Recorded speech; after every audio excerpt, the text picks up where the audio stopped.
pour vous donner une définition qui est un petit peu plus précise et générale, donc une étude de marché permet en général de tester une idée et de réduire les incertitudes. Ça, c'est vraiment un point clé.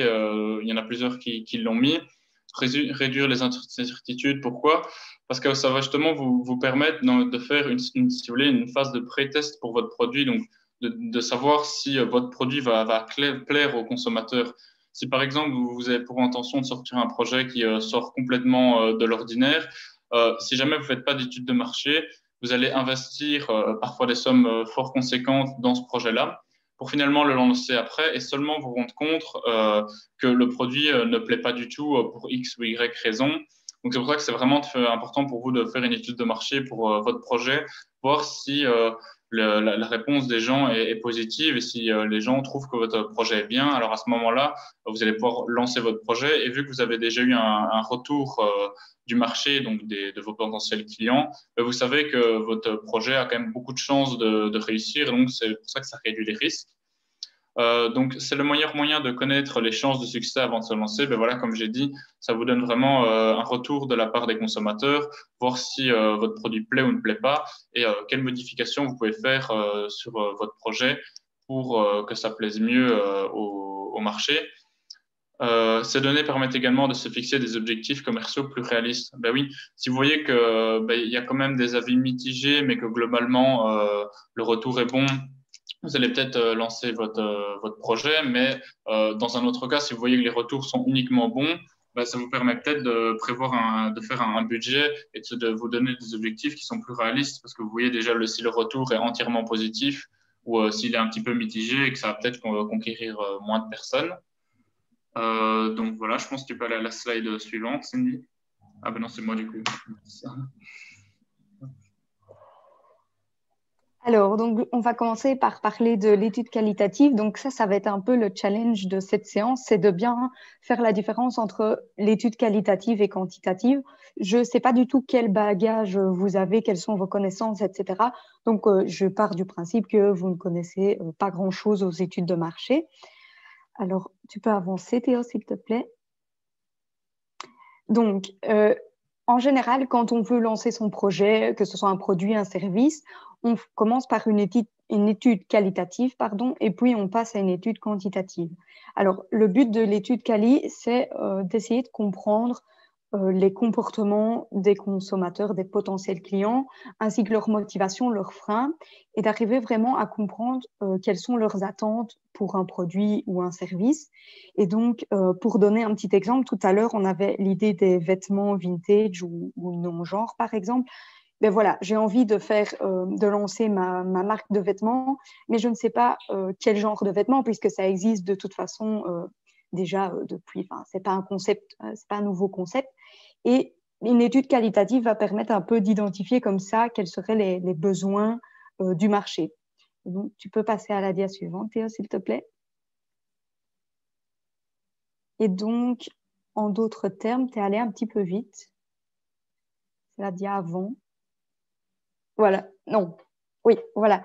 Donc, ici, l'idée, c'est de voir un petit peu ce qui déclenche la décision d'achat chez le client. Donc, voir les attentes, comme je l'ai dit, et quelle est la personnalité du consommateur type auquel je vais vendre mon produit. Donc, voilà. Donc, gardons bien en tête que l'étude quali, c'est pour en apprendre un maximum. Et le but, c'est que quand vous avez fini votre étude, vous devriez avoir des idées auxquelles vous n'auriez pas du tout pensé, peut-être même un peu farfelu, mais voilà, dans l'idée, c'est un peu ça.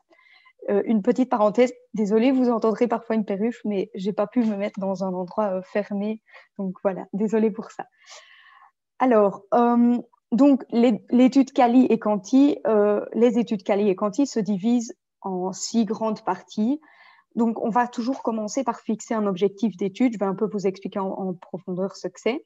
On va définir les hypothèses et puis commencer par concevoir le plan d'étude qui est finalement notre guide d'entretien ou notre questionnaire. On va collecter les informations à travers des interviews, etc. On va analyser les résultats et poser des conclusions. Je reviendrai sur l'idée, mais je vous dis brièvement, les conclusions vont évidemment correspondre ou répondre à votre objectif d'étude qui est fixé dès le départ. Donc Théo, tu peux avancer. Je te coupe 2 secondes, Sylvie. J'en vois pas mal qui sont en train de prendre des notes. Est-ce que notre débit de parole est correct pour que vous arriviez à prendre des notes? Enfin, de toute façon, je pense que si la vidéo est enregistrée, vous pourrez après avoir la vidéo. Donc, je pense qu'il n'y a peut-être pas besoin de prendre des notes très conséquentes. Mais dites-nous en tout cas si vous trouvez qu'on va trop vite ou trop lentement, n'hésitez pas à nous couper ou si vous voulez pas nous couper avec le micro, envoyez un message dans la conversation, on le verra pour demander d'aller plus lentement ou plus vite si jamais on s'attarde un peu sur des choses que vous connaissez. Donc n'hésitez vraiment pas à envoyer un message dans la conversation pour qu'on puisse s'adapter à vous. Et dans tous les Voilà. cas, moi, je vous demanderai à la fin du webinaire pour pouvoir avoir vos supports. Donc, vraiment ici, le PowerPoint. Donc, ne vous tracassez pas. Je veux dire, vous allez avoir toutes les informations vraiment écrites. Ici, vous avez la chance d'avoir des super intervenants. Donc, essayez vraiment de bien comprendre ce qu'ils vous disent. Et justement, si vous ne comprenez pas, posez vos questions parce que ils sont là pour vous aider. Eux, ils maîtrisent le sujet. Donc, essayez vraiment de bien comprendre et de profiter de l'atelier. C'est ça. On ne mange personne. C'est vrai qu'en vidéo, c'est pas facile, mais faites-le. On est étudiant aussi de toute façon, donc il n'y a pas de gêne. Voilà. Donc, je disais qu'on commençait toujours une étude par les objectifs, par fixer des objectifs. Ça va être vraiment votre fil rouge tout au long de votre travail. C'est un peu comme quand on écrit un livre, l'histoire doit se tenir du début à la fin. Et il ne faut jamais perdre de vue les objectifs parce qu'au final, c'est comme ça qu'on va construire les questions, le questionnaire, on va analyser les résultats en fonction des objectifs, etc. Et il faut absolument qu'à la fin, vos analyses répondent à la question de départ qui était votre objectif. Par exemple, ici, je veux créer un vêtement, mais je ne sais pas quel va être ce vêtement. Mais ce sera typiquement l'objectif, c'est de découvrir quel type de vêtement créer. Bien, à la fin de l'analyse, je suis censée savoir le vêtement que je vais créer pour la suite, quoi. Voilà. Je laisse la parole à Axel, je pense. Donc voilà, moi, c'est la définition des hypothèses. Donc en fait, les hypothèses, c'est un peu, on essaye un peu de deviner la fin, donc on fait des suppositions. Donc pour les suppositions, c'est par exemple, je vois beaucoup le thème de l'écologie. Donc on dit par exemple, je suppose que les jeunes se sentent plus impliqués dans la question écologique que les personnes âgées. Donc voilà une supposition. Alors, il faut un peu imaginer les freins qu'il y aurait avec avec l'étude. Donc, par exemple, est-ce que il s'imaginer pourquoi est-ce que cette tranche d'âge de la population ne serait pas intéressée. Et c'est justement par une étude qualitative, donc comme l'a dit Cindy, ils vont bien parler. Donc, on va essayer de deviner, ils vont raconter un peu les histoires, et grâce à ça, vous pourrez, par exemple, un peu passer outre ces obstacles. Donc, voici les 2 exemples qu'on avait donnés avec un magasin de chaussures en plastique recyclé. Donc, les freins, peur d'une qualité inférieure aux chaussures traditionnelles ou simplement les aspects moraux avec l'écologie. Donc, est-ce que ce ne serait pas un peu trop ou du greenwashing, etc. Donc, slide suivant, s'il te plaît. Oui, mais ça, je disais, il y avait plusieurs projets justement qui reprenaient un petit peu des freins et les mêmes freins et les mêmes moteurs que nous. Je pense par exemple au projet de vêtements vintage, ben ça c'est un petit peu ça aussi. Par exemple, un frein, ça peut être aussi la peur d'une qualité inférieure parce que les vêtements sont peut-être abîmés. Donc ça, c'est des choses que vous allez vraiment essayer de devoir trouver lors de votre étude qualitative, voir est-ce que les gens sont finalement prêts à mettre des vêtements qui ont été portés par d'autres personnes. Et aussi, pareil, au niveau de tout ce qui est motivation, les motivations écologiques, aussi voir si des gens trouvent que porter des vêtements de seconde main est un moteur de changement pour l'économie et si les gens trouvent que ça, c'est bénéfique. Voilà un exemple, par exemple, pour l'un de votre projet.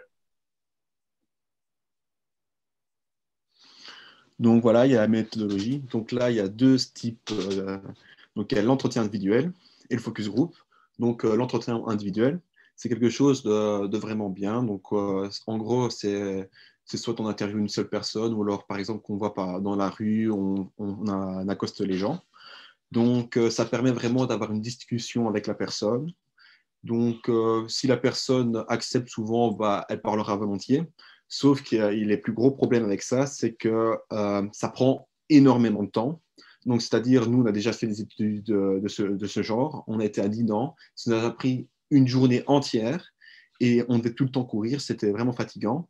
Et aussi, il faut absolument plusieurs répondants, vraiment un nombre assez conséquent, parce que justement, le but d'un entretien, d'une étude qualitative, c'est d'avoir plusieurs différents points de vue.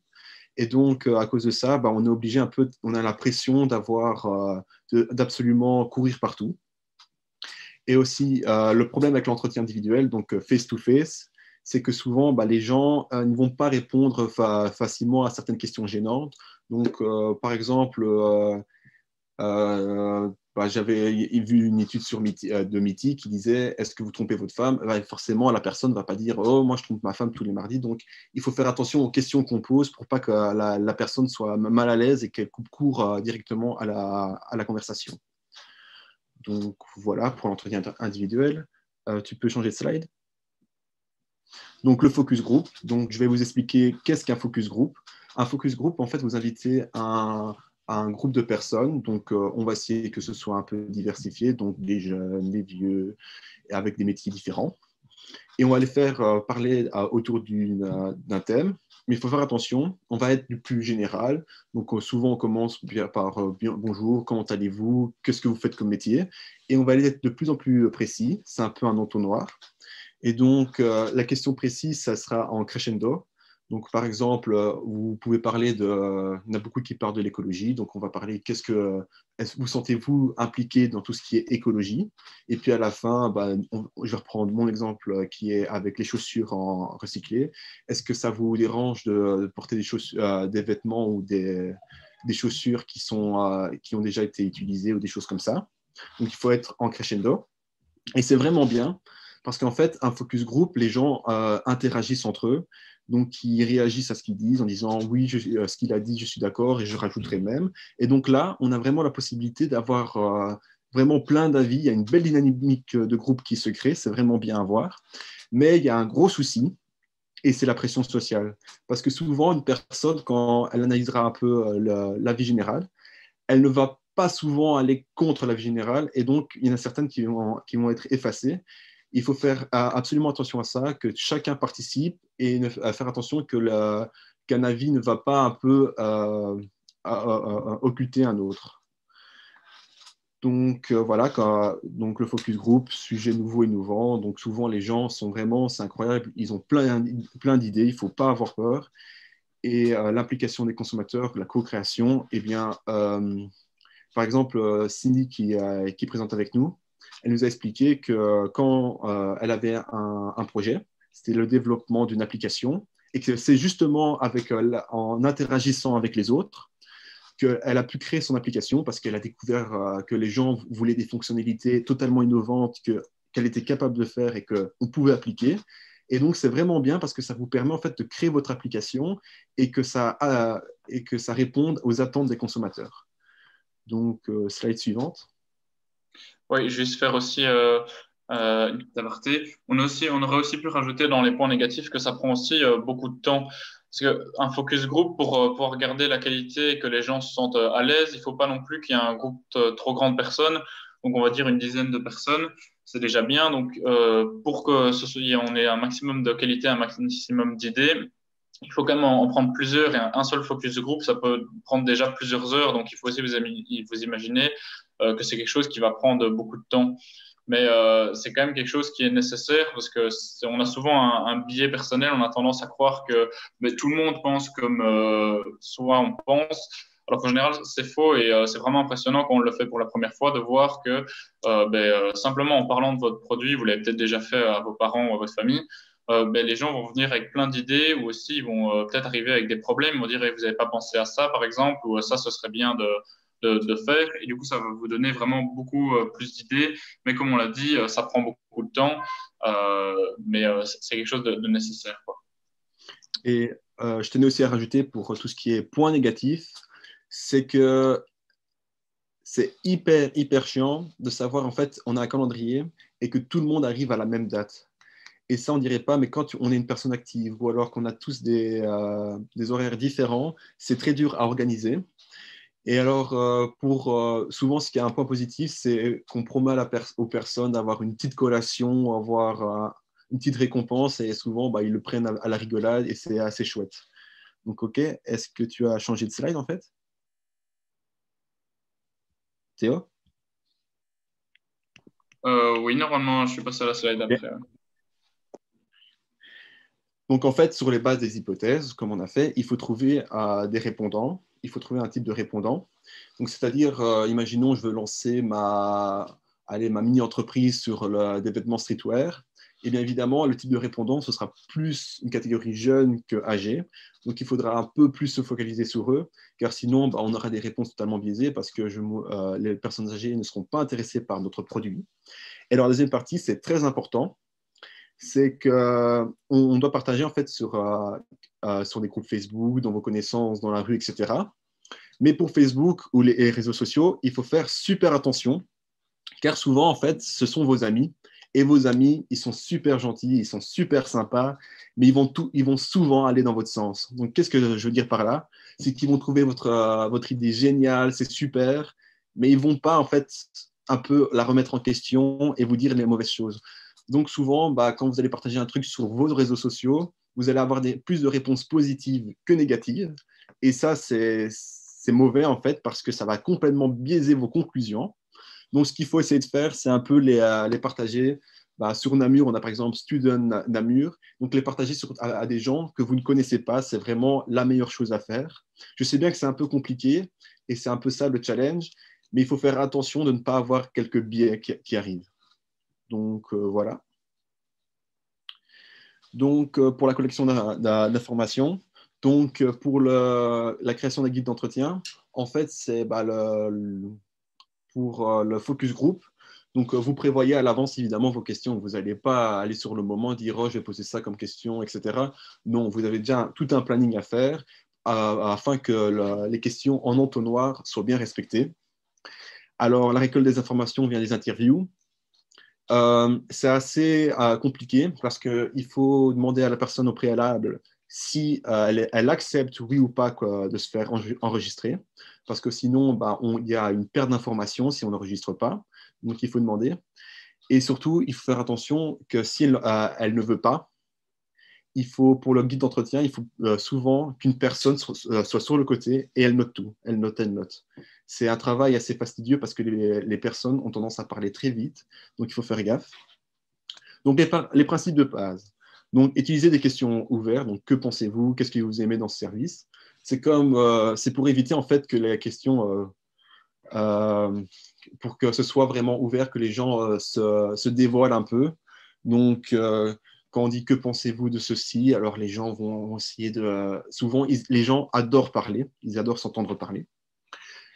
Éviter les questions dichotomiques oui/non. Ça, c'est pour qu'ils puissent parler justement. Donc, c'est-à-dire que la question est-ce que vous aimez le chocolat blanc? Oui, non. Quelle sorte de chocolat aimez-vous? Donc, on va dire oui, moi je préfère ce chocolat-là, etc. Donc, ça permet en fait une vraie conversation. Donc, éviter absolument des questions où on peut répondre par oui ou non. Alors, varier les types de questions, ça c'est assez logique. En fait, si on pose tout le temps le même genre de questions, les gens ils vont se lasser, ils vont en avoir un petit peu marre. Donc, il faut un peu savoir varier pour intéresser les gens. Poser les questions sur les expériences passées. En fait, ça, c'est un peu... il faut y aller au feeling. C'est-à-dire qu'en fait, quand les gens commencent à parler, il faut faire en sorte que, pour qu'ils soient plus impliqués, pour qu'ils parlent plus, dire par exemple, ah oui, par exemple, moi quand j'étais jeune, j'adorais le chocolat au lait, mais plus tard, maintenant, je préfère le chocolat noir. On dit, ah bon, pourquoi? Qu'est-ce qui s'est passé? Est-ce que vous avez commencé, vos goûts changer? Et puis là, il commence à parler, il raconte sa vie, etc. Et justement, c'est quand les gens commencent à parler de ça qu'ils peuvent donner des idées assez innovantes pour votre entreprise. Utiliser la technique de l'entonnoir, là c'est comme je l'ai expliqué, donc on commence par dire bonjour, comment allez-vous, quel est votre métier, on est vraiment dans le général pour aller finalement dans le but. Donc par exemple la question des streetwear, est-ce que vous êtes intéressé par l'événement chic ou branché, un truc de ce genre-là. Donc il faut vraiment faire attention qu'il faut amener les personnes petit à petit, mais pas non plus trop lentement, vers la question finale, parce que aller trop vite, les gens ne vont pas donner tout leur avis et ne seront pas assez dans le sujet, ils ne seront pas assez immergés dedans pour vraiment dire ce qu'ils pensent. Ok, donc slide suivante, s'il te plaît. J'ai encore juste un petit commentaire au niveau des questions. Vous allez donc faire un guide d'entretien avec des questions que vous avez déjà préparées, mais Axel l'a déjà pas dit, l'a déjà dit justement. Il ne faut pas hésiter à poser plus de questions. Il ne faut pas juste vous focaliser sur les questions que vous avez préparées. Si les personnes vous donnent des réponses un petit peu trop vagues ou quoi, il ne faut pas hésiter à sortir un petit peu des sentiers que vous avez prévus et rentrer un petit peu dans le sujet, creuser un petit peu les réponses de la personne pour qu'elle puisse vous donner toutes les informations nécessaires et pas juste vous focaliser sur les questions que vous aviez préparées. D'ailleurs aussi, quand vous essayez de creuser les réponses de la personne, il faut faire attention à ce que vos réponses soient générales et qu'elles soient vraiment neutres. Par exemple, si on reprend l'exemple d'avant avec le chocolat, monsieur qui a changé, qui passait de chocolat noir à chocolat au lait, non, de chocolat au lait à chocolat noir, pardon. Vous pouvez creuser, lui poser plus de questions, mais il faut faire attention que ce ne soit pas biaisé. Par exemple, il ne faut pas lui dire pourquoi est-ce que vous avez changé de chocolat? Est-ce que c'est parce que le chocolat au lait est plus calorique que le chocolat noir ou c'était pour le goût? Là, vous donnez déjà des éléments de réponse en fait, qui vont influencer la réponse de la personne. Il faut vraiment faire attention à parfois vous mettre en retrait et vraiment laisser des questions qui sont ouvertes, comme par exemple pourquoi ce changement? Mais ne pas préciser en donnant des exemples. Il faut laisser la personne parler et c'est là que vous obtiendrez le plus d'informations. Voilà, petite parenthèse. Donc voilà, la collecte des informations. Donc, la structure d'un guide d'entretien. Donc, on introduit. Donc, bonjour, je me présente, voici mon projet, un tel, un tel. Puis, avec le warm-up et discussion générale, en fait, il faut les chauffer, les gens. Donc, c'est-à-dire qu'il faut dire que faisiez-vous, des questions comme ça. Il faut que les gens soient impliqués dans la conversation et qu'il ne faut pas les mettre de côté. Donc, il faut un peu les chauffer. Et une fois qu'ils sont assez chauffés, hop, on commence par discussion un peu plus spécifique. Donc, c'est-à-dire, on va commencer le thème de l'écologie. Et donc, on va commencer en crescendo. Et puis après, quand on a fini le bout de l'entonnoir, qu'on arrive vraiment au but final, qu'on a posé toutes nos questions, il faut aller avec il faut en fait rappeler aux gens ce qu'il a dit. Donc, on fait des rapides conclusions. Mais il faut faire attention parce qu'il faut être assez doué, parce qu'il faut ne rien avoir oublié. Et c'est important parce que comme ça, les gens pourront réagir à ce qu'ils ont dit, peut-être rajouter quelque chose ou peut-être dire en faire. Non, en fait, ce que tu as super mal compris ce que j'ai dit, ce n'est pas du tout le cas. Donc, je vais me redire. Donc, ça pourrait apporter en fait des précisions sur ce qu'ils ont dit. Alors, évidemment, il faut les remercier. Il faut remercier aussi bien l'interview qu'un focus group d'avoir donné leur temps parce qu'en soi, on est poli, on est gentil. Et voilà. Donc, voilà, c'est fini pour ma part. Je vais continuer. Donc, on va vous donner un exemple avec quelques questions qui peuvent figurer dans un guide d'entretien. Par exemple, donc, on a parlé de la discussion générale et de la discussion spécifique. Donc, discussion générale, c'est des questions qui sont généralement plus ouvertes. Donc là, on vous donne quelques exemples. Dites-moi ce qui vous passe par la tête quand je vous parle du mot chaussure. Vous voyez, ça, c'est vraiment général. Alors que dans notre tête, on avait un concept, nous, le concept qu'on avait présenté, c'est un concept de chaussures en plastique recyclé. Donc ça j'allais dans ma tête, c'est mon concept. Mais je ne vais pas directement attaquer les gens avec qu'est-ce que vous pensez du concept de chaussures recyclées. Il faut d'abord vraiment attaquer les gens avec des concepts vraiment généraux comme qu'est-ce qui vous vient par la tête quand je vous parle de chaussures tout court. Donc voilà. Et puis après, comme je vous ai dit avant, il faut un petit peu creuser avec d'autres questions comme mais encore, qu'attendez-vous d'une bonne paire de chaussures? Pourquoi achetez-vous une chaussure plutôt qu'une autre? Pour ça, vraiment savoir qu'est-ce qui fait que les gens achètent une chaussure et plutôt qu'une autre, même si vous savez que votre concept, vous l'avez déjà dans votre tête, ça va vous permettre peut-être de voir que, ah tiens, les gens, pour eux, la qualité des lacets, c'est vraiment important, parce que si les lacets sont pas de bonne qualité, ils risquent de casser au bout d'un moment. Ça, c'est quelque chose peut-être que vous n'avez pas vraiment pensé, mais si vous amenez directement votre concept, en posant des questions trop fermées, les gens ils vont peut-être pas vous dire que les lacets pour eux c'est important et donc vous aurez perdu une information qui sera cruciale pour votre projet. Ensuite, d'autres exemples pour la discussion spécifique, comme aussi le même type de questions. Dites-moi ce qui vous passe par la tête quand je vous parle du mot chaussure en plastique recyclé. Vous voyez, là, on amène tout de suite notre sujet à nous. Avant, on parlait d'un concept qui était général, les chaussures. Là, on amène notre concept à nous, notre projet, qui sont des chaussures en plastique recyclé.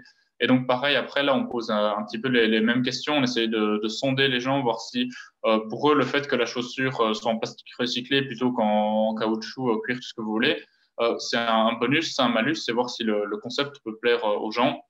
Donc, vraiment, en 2 étapes, ça veut vraiment retenir. Pas directement vouloir foncer sur des questions spécifiques à votre projet. Vraiment laisser parler les gens sur le concept en général, comme le concept de chaussures, et puis amener vraiment, vous, votre projet dans la discussion. Hop. Donc voilà, après l'analyse des données, en général, quand vous faites un focus group, il y a toujours quelqu'un qu'on nomme un petit peu le secrétaire qui va retranscrire les réponses de tout le monde. Donc il y aura quelqu'un ou plusieurs personnes, hein, si vous êtes plusieurs, qui vont poser les questions aux personnes et d'autres qui vont s'occuper de tout noter. Parce que c'est difficile de faire des analyses pendant que les gens parlent. Donc après, vous allez regrouper toutes les idées et les analyser, voir ce qui en sort. Donc il y a plusieurs méthodes pour les analyser. Vous pouvez soit prendre une personne et analyser toutes les réponses, toutes ces réponses à toutes les questions, et pour classifier un petit peu les personnes en consommateurs type, j'ai envie de dire. Ou alors, vous pouvez prendre par question. Vous prenez par exemple la question 1 et vous analysez les réponses de tous les répondants sur cette question pour voir les différentes réponses, les variances entre les réponses et pour avoir des avis un petit peu diversifiés sur la même question. Donc voilà, ça c'est fait. Donc pareil encore pour l'analyse de données, il faut faire attention à ne pas faire de généralisation dans le résultat. Comme on vous a dit avant, ce qui est vraiment important dans une étude de marché, c'est de rester neutre, parce qu'on a toujours tendance à vouloir mettre son avis en avant. Ce que nous, on pense, on a envie de le mettre en avant et de retrouver ça dans les données. Parce qu'évidemment, si vous lancez un projet et que vous êtes souvent hyper enthousiaste, des fois, vous allez être un petit peu aveugle et vous avez du mal à voir les défauts dans votre projet. Même si les gens vous le disent, vous allez voir moins les points négatifs et voir plus les points positifs. Donc, par exemple, il faut aussi éviter absolument les termes quantitatifs du genre la majorité des consommateurs, 30% de la population. Nous pouvons conclure que les personnes âgées préfèrent les packaging plus simples. Ça, c'est des conclusions qui sont un petit peu trop générales et qui sont souvent basées sur votre avis à vous et pas vraiment neutres par rapport aux faits réels. Et il faut donc, ça c'est ce qu'il ne faut pas faire, ce qu'il faut faire, c'est privilégier les termes du genre. Deux de nos répondants pensent qu'il semblerait qu'il y a une certaine tendance pour, vous voyez, donner des éléments quantitatifs, autant de personnes pensent que, et des termes plutôt comme il semblerait, qui sont un petit peu, qui sont un petit peu moins forts que il y a, qui est un petit peu une vérité, alors qu'il semblerait, c'est plutôt une supposition. Donc voilà, interprétation et conclusion de l'étude, c'est la dernière étape. Donc construction des conclusions suite à l'analyse des résultats. En général, vous allez refaire un petit portfolio, un document Word, reprenant toutes les analyses, en mettant vos conclusions les unes après les autres, pour voir en gros qu'est-ce qui ressort du focus group, qu'est-ce qui ressort de l'étude. C'est vraiment ce document-là qui va vous intéresser, qui va vous permettre de changer votre produit, voir s'il y a des modifications à faire, ou si votre produit n'est pas viable pour le moment et que ça va être une mauvaise idée de le lancer. Donc, le but de l'étude quantitative, c'est en fait d'avoir une démarche plus rigoureuse pour pouvoir affirmer ce qui a été découvert dans l'étude qualitative que vous avez faite juste avant, ou alors de confirmer ce qui a été documenté dans un article scientifique. Il y a pour certains produits, certains services où la documentation est présente en ligne et donc vous n'avez pas besoin de faire une étude qualitative. Et donc, la quanti, en fait, va un peu quantifier. C'est pour ça que la quantité... Oui, désolé, on a du public. Donc, on parlait de quantité tantôt. C'est évidemment pas la quantité de produits que vous allez vendre, etc. Mais c'est quand même lié à la quantité, par exemple, de clients qui seraient intéressés par votre concept, le concept que vous avez imaginé suite aux éléments que vous avez recueillis de l'étude qualitative. Je veux bien que tu avances, Théo, s'il te plaît. Et donc, les étapes sont exactement les mêmes que pour l'étude quanti, mais le contenu, évidemment, est différent. Donc, toujours commencer par définir son objectif, les hypothèses, ensuite concevoir le questionnaire donc la conception du plan d'études, collecter les informations, soit en ligne, en face-to-face, on vous expliquera, et puis préparer les données, les mettre en forme pour pouvoir les analyser et conclure la conclusion qui répond évidemment à l'objectif d'étude. Je veux bien que tu avances, Théo, s'il te plaît. Donc, ça, je vais me répéter un peu, mais c'est vraiment important que ce soit bien compris. Donc, l'objectif de votre étude quanti, c'est la réponse à laquelle on va essayer de répondre pendant toute l'étude. C'est le fil conducteur. Et donc, là, on a mis un exemple pour que ce soit bien compris. Donc, par exemple, on va reparler des chaussures du tout début. Donc, imaginons que j'ai envie de créer une chaussure. Je ne sais pas quel type de chaussures, je n'ai pas trop d'idées, je ne sais pas ce qui va plaire. Donc, je fais une étude quali. Et j'apprends dans mon étude quali que ce qui ressort beaucoup, c'est le fait que les gens seraient intéressés, ont une attente spécifique qui est la chaussure en plastique recyclé. Et donc, ici, je me dis, OK, les gens ont envie d'une chaussure en plastique recyclé. Mais est-ce que ça va être intéressant? Moi, si j'implante mon magasin de ce type de chaussures à Namur, et en sachant que moi, par exemple, j'ai envie de travailler avec les 15-25 ans parce que ça ne m'intéresse pas de travailler avec les plus âgés ni les plus jeunes. Donc, je vais faire une étude quantitative pour savoir à Namur, et c'est mon objectif ici, à Namur, quel est le pourcentage de la population de 15 à 25 ans qui serait intéressée par ma chaussure en plastique recyclé. Et là, on va avoir un pourcentage et tout. Et en fait, il est possible que dans certains cas, votre étude qualitative, pendant les entretiens, tout le monde parle de chaussures recyclées et tout, donc vous vous dites c'est trop l'élément qu'il me faut. Et puis quand vous réalisez votre étude quantitative avec la cible que vous souhaitez, à l'endroit que vous souhaitez, vous vous rendez compte que finalement, il n'y a que peut-être 1 ou 2% de gens qui sont intéressés par votre concept. D'où l'intérêt de toujours faire par deux. Et tant mieux, parce que rien n'est lancé. Donc, si l'étude quantitative débouche sur quelque chose de négatif, c'est pas grave, on recommence, on pond un autre projet ou peut-être ailleurs. Et donc, voilà, un petit peu la différence des deux études qui sont très complémentaires, évidemment. Alors, voilà, je vais laisser la parole à Axel. Donc, je trouve que tu as assez bien résumé ce que je dois présenter. Donc voilà, comme l'a dit Cindy, une fois que vous avez fait votre étude quali, moi je ne vais pas prendre la chaussure, je vais prendre plutôt les streetwear. J'ai découvert que oui, il fallait plus me baser sur les jeunes. Maintenant, il faut se dire, eh bien, comment faire en sorte que je sois rentable? Eh bien, là, on peut se dire, par exemple, on se donne comme objectif, on a calculé tout ça, il faudrait qu'on ait 12% des parts de marché. Donc là, cette fois-ci, qu'est-ce qu'on va faire? On va plus faire une étude de marché pour voir quel pourcentage de la population chez les jeunes serait intéressé par mon idée de streetwear. Donc c'est vraiment là, il faut bien voir la différence. Quali, c'est plus des idées générales, on parle, etc. Quanti, c'est vraiment avec des chiffres, on a des réponses claires, on peut émettre vraiment des conclusions claires. Donc là,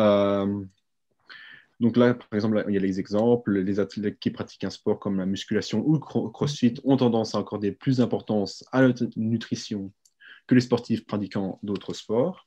Donc, au plus un athlète est impliqué dans son sport, au plus il consacre de l'importance à son alimentation. Donc là, on va faire un questionnaire pour voir exactement si oui ou pas, c'est la vérité. Donc, on va vraiment aller dans les détails. Donc, dia suivant, s'il te plaît. Donc voilà, la méthodologie. Donc la méthode de recherche, c'est un peu la même chose que pour Quali, c'est-à-dire il y a le face-à-face, face-to-face, donc aller dans la rue, par téléphone, en ligne ou par la poste, mais surtout maintenant, l'un des meilleurs qu'on utilise, c'est vraiment les questionnaires en ligne. Donc c'est-à-dire quoi? C'est super bien parce que déjà, on peut toucher un public super large, donc on peut toucher des centaines de personnes, et aussi on peut déjà utiliser des questions filtres. Les questions filtres, en fait, ça sert à quoi? Ça permet imaginons, je fais pour le streetwear à Namur. Donc déjà, les gens qui viennent, je ne sais pas moi, de Bruxelles, hop, on peut déjà enlever. Les gens qui sont plus 65 et plus, on peut enlever. On peut vraiment se focaliser sur un public cible. Donc c'est vraiment quelque chose de bien, le questionnaire en ligne. Donc je vous conseille, surtout pour le moment, de faire surtout des questionnaires en ligne. Donc, dia suivant. Oui, je fais juste un petit commentaire. Il y a plein d'avantages à le faire en ligne, avec les réseaux sociaux notamment, mais il y a seulement une chose sur laquelle vous devez vraiment faire attention, c'est prendre en compte que si vous la partagez par exemple sur votre mur Facebook, faut voir qui est dans vos amis Facebook. En général, on a tendance à avoir des amis qui sont plus ou moins dans notre tranche d'âge, style 2 ans en moins, 2 ans en plus. Mais si par exemple vous estimez que votre consommateur, les personnes que vous ciblez, ce sont les personnes de 40 années, c'est peut-être une moins bonne idée de le mettre sur votre Facebook à vous. Parce que vous allez avoir beaucoup plus de jeunes, alors que votre cible, c'est les personnes un peu plus âgées. À ce moment-là, il y a d'autres moyens. Vous pouvez peut-être demander à vos parents de partager sur Facebook, mais il faut toujours que vous fassiez attention. Quand vous postez quelque part sur un réseau social, vous demandez, tiens, qui va voir ma publication et quelles sont les caractéristiques de ces personnes, comme j'ai pris comme exemple l'âge. Donc voilà, c'est quelque chose sur laquelle vous devez vraiment faire attention. Bien penser à qui va voir vos publications et est-ce que cette personne correspond à votre consommateur type, à votre cible. Oui, c'est ce que Théo dit, c'est vraiment important parce que dans les sondages, on a tendance vraiment à ce que les réponses soient faussées et ça peut amener, comme on a pour le moment entre le débat, la présidence entre Joe Biden et Trump, eh bien, on a des chiffres, les sondages, les études de marché disaient que Joe Biden devait gagner déjà maintenant, alors que maintenant, on ne sait pas si c'est vrai ou pas. Donc, on peut voir que même dans la pratique, les études de marché, si on ne fait pas attention au public cible, on peut se tromper lamentablement. Donc, dia suivant. Pardon, je voulais aussi vite réagir sur la question filtre pour être sûr que ce soit bien compris. Dans mon exemple avant, j'avais parlé par exemple de la cible 15-25 ans. Ben, c'est l'occasion à ce moment-là de faire, c'est justement une question filtre que je dois faire puisque moi, ça m'intéresse, mon étude, de la baser sur les 15-25 ans et de savoir ce qu'ils veulent. Donc, typiquement ici, dans le questionnaire, on met une question du style, avez-vous entre 15 et 25 ans, si les gens mettent non, ben, ils ne répondent pas au questionnaire, ils arrivent directement à la fin. Si c'est oui, ben alors ils répondent aux questions. Et ça évite aussi d'avoir des réponses de gens qui ne nous intéressent pas, quoi. Donc voilà, c'est beaucoup plus facile pour l'analyse ensuite, quoi. Là, on avait prévu encore de vous faire un petit WooClap, mais malheureusement, je pense qu'on va pas avoir le temps, surtout si on veut répondre à certaines de vos questions. Surtout qu'on vous a déjà donné des éléments de réponse, donc on va passer à ce petit questionnaire. Donc voilà, on va parler maintenant de la représentativité de la cible.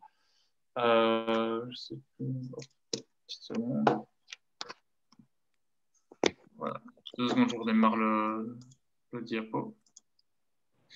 Donc, ça, je vous l'ai déjà dit, il faut faire attention aux biais de sélection. Donc, c'est comme je vous le dis, bien voir que les personnes que vous allez cibler, les personnes qui vont voir votre étude sont bien les personnes que vous ciblez. Donc, on vous a donné quelques exemples. Par exemple, pour du face-to-face aussi dans une gare, on a certains biais. Par exemple, les gens qui vont prendre le train vont généralement être des personnes qui travaillent. Donc, il faut bien faire attention que si vous faites une étude en face-to-face dans une gare, il faut faire attention que votre population cible soit majoritairement les gens qui travaillent. Si vous cherchez justement des personnes qui ne travaillent pas, il y a peut-être d'autres endroits qui sont plus propices à prendre qu'une gare à des heures de pointe, on va dire. Et aussi pour les réseaux sociaux, ça je l'ai déjà dit, ça touche plus les jeunes que les personnes plus âgées. Donc voilà, ça il faut y faire attention. Différentes questions. Ah, pardon. Oui, Ah, mais je crois que c'était OK. Tu veux le faire, Théo? Oui, je peux.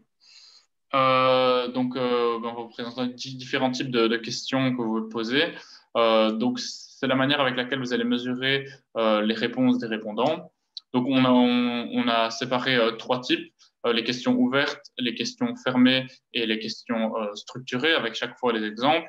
Donc, les questions ouvertes, on en a déjà parlé, c'est le répondant qui répond avec ses propres mots. Donc là, je vous donne un exemple. À quoi pensez-vous si je vous parle d'un magasin de vêtements?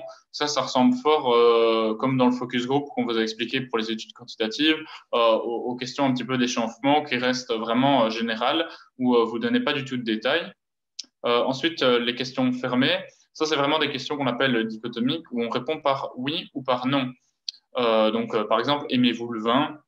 Ou aimez-vous le chocolat noir, comme j'ai vu, ou des réponses qui ne peuvent vraiment se répondre que par oui ou par non. Et sinon, des questions un petit peu plus structurées, ou alors c'est des questions à choix multiples si vous voulez. Vous le répondant peut choisir entre plusieurs questions. Par exemple, là, on a mis préférez-vous la raclette, la fondue ou la tartiflette? Par exemple, pour votre cas, vous pourrez mettre préférez-vous le chocolat blanc, le chocolat noir ou le chocolat au lait. Comme ça vous permettra pour votre projet, si vous voulez distribuer du chocolat, de savoir si vous devez plus vous cibler sur du chocolat au lait, du chocolat noir ou du chocolat blanc.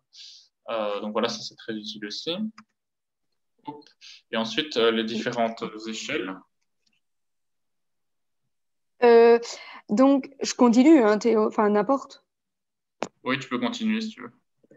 Ok. Alors, donc en fait ici, on va vous montrer qu'il y a plusieurs échelles pour les réponses. On s'en fout que vous sachiez qu'une est nominale, ordinale, etc. Mais c'est pour vous montrer que votre analyse de données, c'est pas toujours chiffré, ça peut laisser cours à votre imagination. Et l'avantage aussi d'utiliser plusieurs échelles, c'est que ça va donner un questionnaire dynamique. C'est moins embêtant pour les gens qui répondent. Donc, on a la première échelle qui s'appelle nominale. Bon, ici, on imagine qu'on n'est pas dans la société actuelle, qu'on a juste l'idée d'homme-femme. Bon, actuellement, il faudrait rajouter non-binaire, etc. Je ne suis pas conservatrice, mais pour l'exemple, on va laisser juste les deux genres. Si un répond homme, il n'est pas femme et l'inverse. Donc, il n'y a pas une réponse supérieure à l'autre, c'est juste une différence. Donc, ça, c'est une échelle nominale. L'échelle ordinale, en fait, c'est vous cochez des cases au fur et à mesure et vous vous arrêtez au palier où vous êtes arrêté. Donc, typiquement, ici, c'est le niveau d'études. Donc, par exemple, moi, j'ai mon niveau CESS, donc je coche cette case-là. L'enseignement supérieur de type lourd, j'ai un bachelier, donc je coche cette case-là, mais je m'arrête pour l'enseignement de type long parce que j'ai pas fini mon master. Donc, voilà, plus on coche, plus on est, plus on coche. Alors, il y a aussi l'échelle d'intervalle. Si vous répondez à des questionnaires en ligne, vous avez sûrement dû voir ça assez souvent, qui est l'échelle de Likert, qui permet de donner son accord ou pas sur une affirmation. Alors ça, c'est vraiment très pratique parce que les gens ont facile de dire, par exemple, comment décrire mon alimentation, est-elle savoureuse? D'accord, pas d'accord. C'est vraiment très facile pour eux plutôt qu'une note de 1 à 10. Maintenant, pour analyser les résultats, c'est pas super simple, mais voilà, c'est assez dynamique. Théo, je crois que c'est aller un peu vite. Merci. Et puis, il y a l'échelle de Ratiol là qui donne vraiment un intervalle d'âge, par exemple, ou de temps. Combien de temps passez-vous à table par jour? Ben voilà, de 0 à 2 heures, etc. Donc ça, c'est pas mal. Mais si vous voulez avoir un âge précis ou un temps précis, c'est pas vraiment idéal, quoi. Voilà. Ok. Donc, quid de la suite? Donc, une fois que vous avez fait tout ça, vous allez, ce que je vous conseille de faire, c'est un pré-test. C'est-à-dire, vous allez donner à papa, à maman ou alors à des copains. Ils vont le remplir. Mais évidemment, vous n'allez pas enregistrer les réponses. Et en fait, ce qu'il y a, c'est que vous allez facilement vous rendre compte qu'il y a des erreurs. Donc, style, par exemple, est-ce que je suis intéressé par la nourriture pour bébé? Donc, oui, non. Et une fois que je vais répondre, par exemple, non, que va-t-il se passer? C'est que... pardon, excusez-moi. Donc, oui, non. Donc, une fois que, si par exemple, je réponds non, eh bien, qu'est-ce qui va se passer? Je vais simplement continuer la conversation, le test, et ça peut complètement fausser tout.